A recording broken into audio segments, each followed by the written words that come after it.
All right. So picture this. You wake up, your favorite games, Call of Duty, Baldur's Gate, Grand Theft Auto, And Hentai 3000.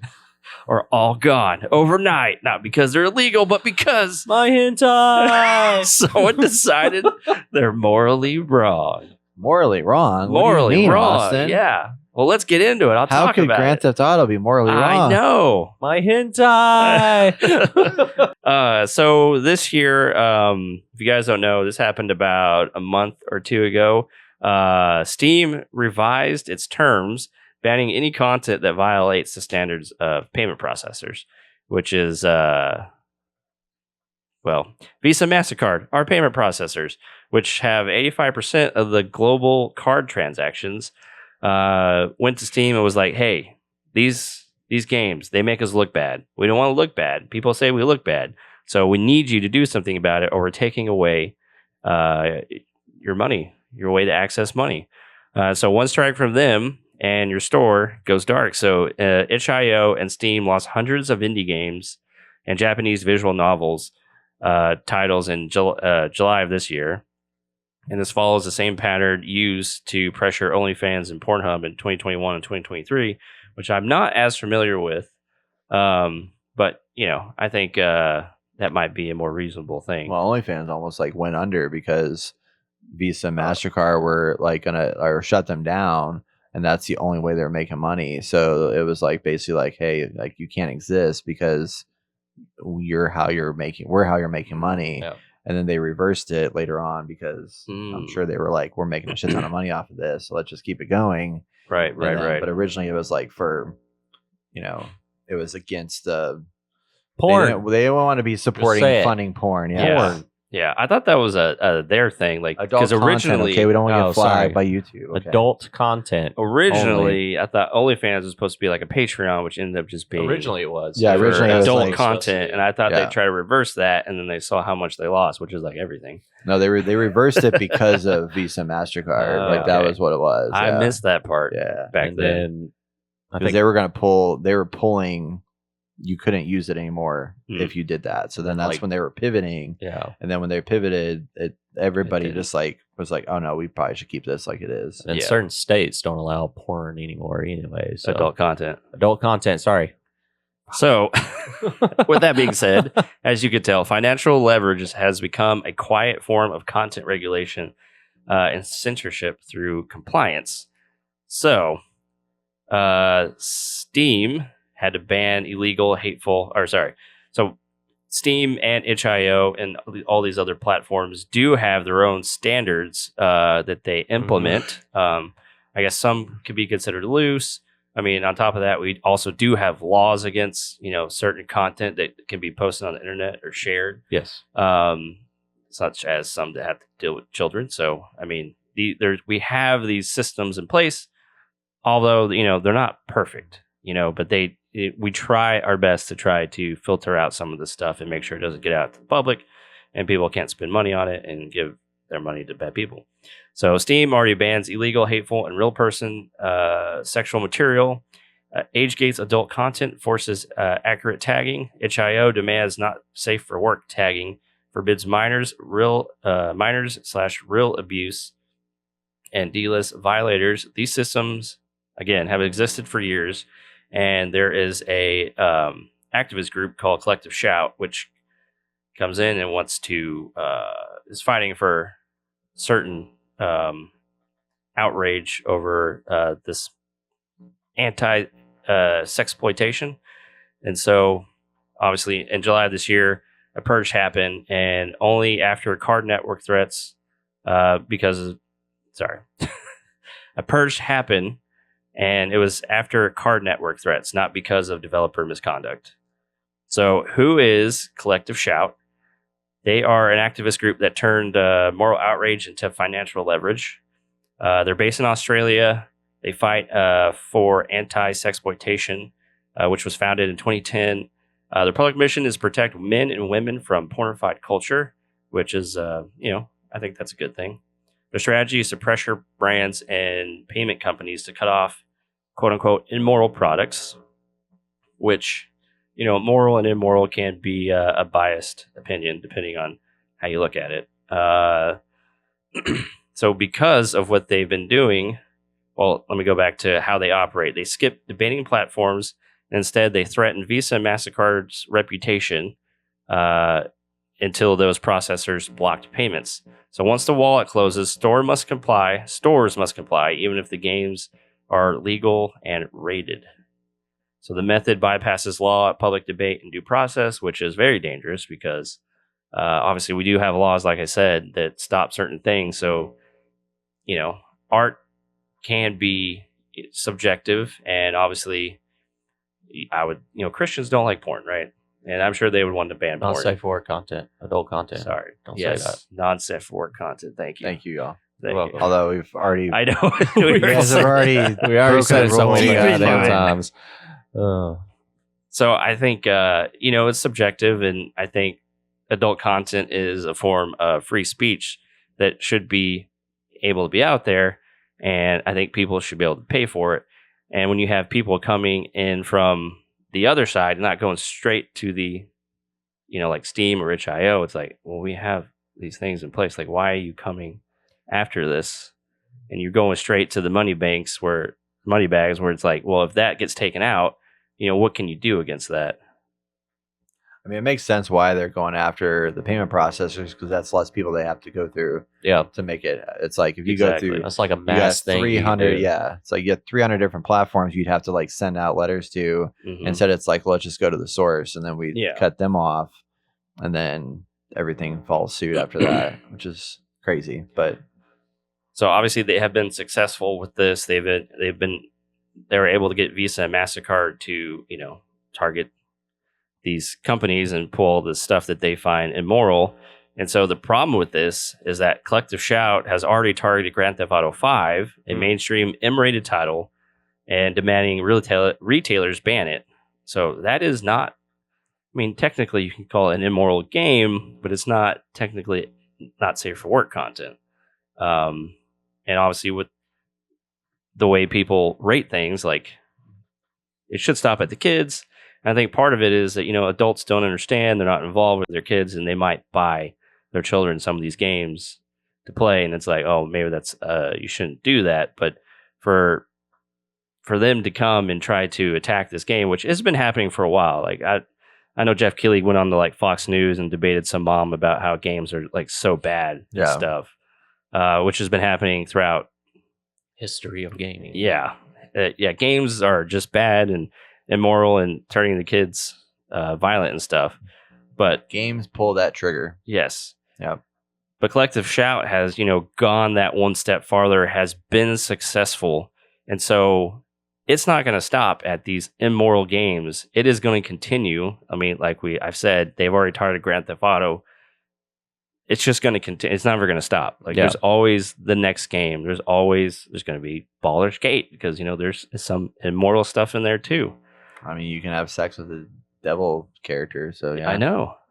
Bad. Bestiality. You do adult things with a character. Oh yeah, you have the freaking animals having sex, or not the animals. Adult things. Big adult things happening. Big adult things. Yeah. That's why it's rated M for maturity adults. I don't. This whole entire ordeal is the parents' fault. It's your fault for just doing whatever your child wants or what they want to have. I want Grand Theft Auto. I'm sorry, Jimmy, you're 8 years old. You're not going to get Grand Theft Auto. I'll play Grand Theft Auto. You're not going anywhere near it. Be involved in your kid's life. Know what they're playing and know what they're getting involved in. Don't just buy them to shut them up for a second. Yeah. It's the same way with the Roblox thing. I mean, like, there's child predators on Roblox. It's all over the news. You can Google that shit and you do a little bit of research and be like, listen, Jimmy, I'll get you Legos, but you're not playing Roblox. Sorry. Like, I don't get it. My sister calls me all the time because she does her research for her kids. It's like, hey, is this a good TV show for them to watch? Is this like a good game for them to play? Just an ounce of care into your child's like viewing content will matter. I mean, like, that's on you guys. It's not on the people making this stuff, because like Austin said, it's a form of art no matter what. And I'm not like advocating for all these porn games or anything. I'm just advocating for, we have these standards, we have simple rating systems on a game for a reason, so a parent can easily look at it and be like, no, this is not meant for you. We're not gonna like go riot at the movie theater because they're playing a rated R film and oh, my fucking 7-year-old went to go see it. Well, you bought the damn ticket. He can't buy that. And we didn't let him Yeah. in, you know? Yeah. It's stupid. It's asinine, and I don't Yeah. like it. Well, it's like going into a bar. It's like you ask for an ID at a bar to Exactly. get into a bar, but what they're doing here, instead it's saying nobody can come to this bar, Yes. you know? And I'm like, well, you can't say that because like some people want to come to this bar. Some people want to make money sometimes, you Yeah. know, you gotta financially make money, but you're basically blocking everybody from walking in that place. And it's like, well, now you're going to kill businesses in Yep. this process, you know?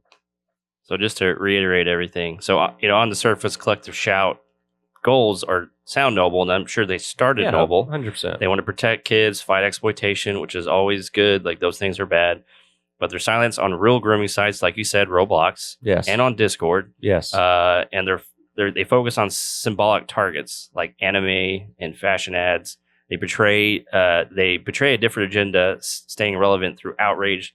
So their campaigns need even broader enemies to just justify funding and media attention. And I think that becomes an addiction too. And eventually they become so big where it's just like, we can't stop this train now. Like we just got to keep going until we swallow everything. And so each victory expands the boundary of what they can deem immoral. So it really is like on the surface, it sounds like, okay, whatever. These games, like who really plays these games? I'm sure it's not a huge subsection of gamers or people in general, but I think porn is like the canary in the coal mine. Like once that is stopped, like that's free speech. Like that's the easy low hanging fruit. So we kind of have to protect that. And I don't want to be the one to be like, oh, defend porn, but like that's just the beginning. And we see it here, like what they're going for. Like they will not stop unless we stop them. Because it actually is the games that we play every day and the games that we love, especially the M-rated ones, like for adults. Like, can you imagine just playing like Barney games like all the time, or just like whatever cartoon like child games? I can't play Ghost of Tsushima. I can't play Ghost of Yotai. I can't play Battlefield 6. You can't. You I can't play Arc Raiders. Can't play Arc Yeah, you can't Raiders. play Arc Killing Raiders. people. There's violence. Yeah, there's Against robots. I get what you're saying. It's a lot. Like it'll just be like a little domino effect. You know what I mean? because it starts slow. It's not like a tidal wave. But once again, I just don't understand. Then what's the point of even having a rating on a game? Then Exactly. like I get their cause is noble, and I agree with them on a lot of things. But like, if you really want to make an impact, like you said, go after the roadblocks. Figure out like have a better security system set up or something like that. A protest for that. The Discord, like all that little stuff that is like hindering kids, because those are the things that are really going to get them. And parents, just fucking Google something. You have the goddamn phone right here. I tell my mom that all the damn time. She's like, "What is this and this?" I was like, "Am I Google? I don't fucking know." So yeah, no. But I mean, it could be outside of Roblox, like easy to just come in and put parental controls, and like 100% of those games will not even come up. Yeah, Yeah. So I just think there are easy ways out, easy ways out of this for parents. But then you have like the parents who aren't being involved, just trusting these other companies to just do it for them, or not companies, non-government organizations that do it for them. And they're like, okay, yeah, the world's fine. I get it. It's hard right now. It's the same. You got to work a lot. Yep. Money's scarce. The world might be going to World War III. I don't know. Every other week, it's like, oh, we're good. Oh, no, we're not. So Government's not open. We're not going anywhere. Well, this is a weird place. Like a payment processor. Yeah. Just like, should they be regulating this stuff? They They're should. building a tool for everybody to use. Yeah. It's like Apple saying like you can't access that on your Apple device. It's like that's not their job. Mhm. Yeah. Their job is to build you a product. How that product is used is up to you. And in this case, it's parents' job to do that. Yeah. It's like this is similar but different. But like when Uber first launched, they had they were getting a lot of flack because of they, like if somebody got in a car wreck, it's like who, like Uber's responsible, like the driver that drove me or whatever is responsible for that, so therefore they need to pay for the insurance, this, that, whatever. Well, Uber was very quick to push back on that and be like, we're a software service, we're not providing the car, we're not providing any of this. They put the onus back on the drivers, and so the drivers have to have the insurance and all that stuff, and by using the service, we're giving you the means to make money, but we're a software company. We're not providing drivers. We're not a taxi service. Yeah. And they were very quick to jump on that idea early. And that's like the opposite of this situation, where it's like now they're trying to, like, Uber is the payment processor of this ecosystem kind of idea. But now they're going the opposite direction with this, where they're like, oh, let's take more ownership of these things, and like they shouldn't have to do that. It's not your role. Fucking money. It's mine in there. But how I want to spend it is how I'm going to spend it. Well, that's a good point too. It's like, I mean, if they're able to do this now, it's like that they're now telling you how to use your money, to utilize your money. Yeah, you're not allowed to make your own decisions anymore. Yeah. We're going to, and that's the spiral. Like, this is only the beginning. So we can fight back in Japan, because I think that was the first place that this actually hit. There's a platform called DL Site, built by Mina Nobank. So it's a homegrown payment system independent of Visa and MasterCard. Now, right now, it's only in Japan. So hopefully something like that can be recreated, like in the West. And, maybe other companies can start doing something of that nature. I think, were we talking, Brett? Someone was telling me that you could just use, I think it was that, my wife, she's like, you could just use Cash App, pull directly from your bank or debit card. Yeah. And you just go into Cash App, and then Cash App, you can send that and that's money another thing. wherever. What they're doing is pointless, because people can still find a way. Right. Right. You're not fucking doing anything. But if the backlash is big enough, they could also start targeting these other payment processors, these other middlemen, and just start reining people in. And It's a waste of time. I mean, I do too, but these are some of those things that if we just blow off, which is easy to blow off, and we don't see the way this will actually affect us, like, it will get out of control real fast.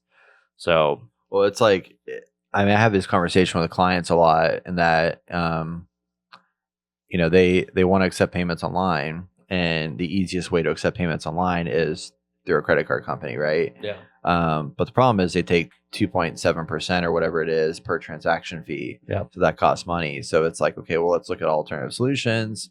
You can, pay by check. You can send in cash. You can do those different things, but adds friction to the transaction process and stuff. Have to do more. And that's where their magic is. It's like Visa and MasterCard are so freaking big now that it's like, and it's so easy to add, because Stripe, for example, made it to where you can, it's a platform that allows you to add credit card payments through Visa, MasterCard to anything very easily. I can set up an account today and like accept credit card payments like immediately. Yeah. Our site runs that. If you donate through outside of Patreon, like that's how it works, is through Stripe and Visa, MasterCard. And it took like 5 minutes to set up, and it's like, that's the shitty part. It's like, it's so easy that's what people are going to do, because it's the easiest, fastest way to get to what they want. Right. Yeah. And so, but on their end, it's like Visa and MasterCard this isn't their problem to solve. They have one job, just transfer money. Yeah. Let everyone else figure everything else out. Yeah. Well, this whole thing is like how like the whole cryptocurrency thing came to be. It's like, they don't want, I mean, that is a reason for cryptocurrency in a way, because cryptocurrency is by design decentralized and doesn't have a overlord that's able to like just one day be like, well, we don't like that, let's change this and make it different. It's like there is no owner of Bitcoin. Well, you got that, the dude, creator, but but he doesn't really own it. So it is interesting. I mean, I don't really know. I mean, I think the real solve is that we're just looking at the wrong problems. It's like rather than looking at like, let's censor this stuff, let's look at how we can provide tools and resources for parents to be. Well, I don't know if you can provide resources to make parents better parents because No, you can't. yeah, Well, I think it's a society problem. Like our It's been society. a society problem since Jerry Springer, if you want me to be honest. Hey, No, fair I'm not enough. joking. No, I mean it's I the watched. point. It's though. funny, but yeah. I watched a You're right. documentary on HBO Max called "The Dark Side of the 2000s," and you can see what really changed was the start of how everything was basically desensitized, Yeah. and it all started with Jerry Springer. Dang it, And Jerry. it kicked off a Jerry, whole like Jerry. live show. This is the real world type stuff Mhm. happening, and it slowly just turned into what we have now. It was so weird that like one moment, it's the same way with the TV show that's on now on Netflix called Monster Ed Gang Story. What he did in his life, because he's a fucking murderer and a crazy person, he caused a chain reaction to change the horror genre in general, because they based everything off him. Psycho was based off him. Chainsaw Massacre was based off him. Silence of the Lambs was based off him. And that right Wow. there really just changed everything. This one person did this one thing. I mean, he did a bad thing. He killed like 500 people and skinned them and made lamps out of them and ate out of their Holy skulls. shit. And I'm pretty sure he was eating them and fucking them. But either way, one person changed a whole entire entertainment. Yeah. And that's what I got from that documentary. It's Wow. amazing. Recommend watching it. It's Okay, it's not a I'm gonna have to. documentary, but it has Charlie Hunnam in it from Sons of Anarchy. Mhm. Phenomenal job in that Yeah. show. Wait, is it? Gotcha. It's fiction, or no? It's not fiction, but it's like not a documentary. It's not like, a documentary. It's It's like a live, yeah, or yeah, it's like those a. it's other- inspired by, or it's whatever. the monster series that they have, Yeah. like with Jeffrey Dahmer. I know. Okay, I remember Oh. seeing that now. Yeah. So good, but it is but you can just, because they throw in like the film aspect of it, like how he inspired all these writers to create this film, like Alfred Yeah. Hitchcock do Psycho, and I'm just like, wow, that fucking something else. Anyway, Yeah. sorry I get off my No, you're Right. good. Another thing I remembered is that so when this actually went down, which I think it was a few months over 2 months ago, or like the startings of it, but it's been Yeah. like a thing that's been just reoccurring. Yeah, And people started calling Visa MasterCard and were talking about it. It got so bad that they were blocking up the phone lines from people because they're like, you need to stop doing this, or we're trying to question like what's going on with Yeah. everything I'm hearing. And they're like, you know, the Grand Theft people. Auto comes out soon. I got to be able to buy it with my Visa card. That's Surprised right. they were even able to call them. Honestly, I feel like everything's all Well, online now. Like, Yeah, right. hey, I bought. They Talking might be doing that soon. Dang it, there's something else I was going to say. Sorry, No, I lost my train of thought. Sorry. That was it. People fighting back and Colin, calling. put him on hold. Yeah, Jeffrey Dahmer. I just want to take some photos. Dang it, I lost it. Anyway, that's basically all I have. So, you guys have any final thoughts about that? Gotcha. Don't need to watch it. It's so I need to fucking watch good. it. Oh man. No, I mean it's just it's crazy, but I mean it should be. People are going after the wrong Oh. things. Oh, I remember now. So Steam was trying to get around this by like you can't sell these things, but you can do DLC, and it could be free DLC. So they would make a nice, nice game. You get this DLC that comes in day one, and now it's all not safe for work. But I think they ended up making that a problem. I'd have to go back and look that. Oh, Look so that one up. the game you still pay for, but they don't have any of the stuff. But the DLC's free. I see. Yeah, day one DLC comes in. Adds boom. you not You safe get- for work you content. get- Yeah. You get the adult content. Yeah, There's like, interesting. this is stuff we need more time to work on, but it's free. We really appreciate you guys. Trying to get around it and things Yeah. like that. So, it is insane. I mean, good for gamers and for Steam trying to find ways to make this like they obviously think this is stupid, but they have to go along with it for now. Yeah. So hopefully this all changes soon. I don't think anything can be done with it at the like taking them to court or anything because it's a private company technically, but because of how big they are like a public service, and I think they should be treated like one, like something just like the energy companies and internet companies. They This can't is just- why monopolies are bad. Yes, Yeah, I it hate is. that board game. Yeah. Do not pass go. Do not pass go. All right, guys, that's all I got. What do you guys think? Drop your comments down below. Fornicating.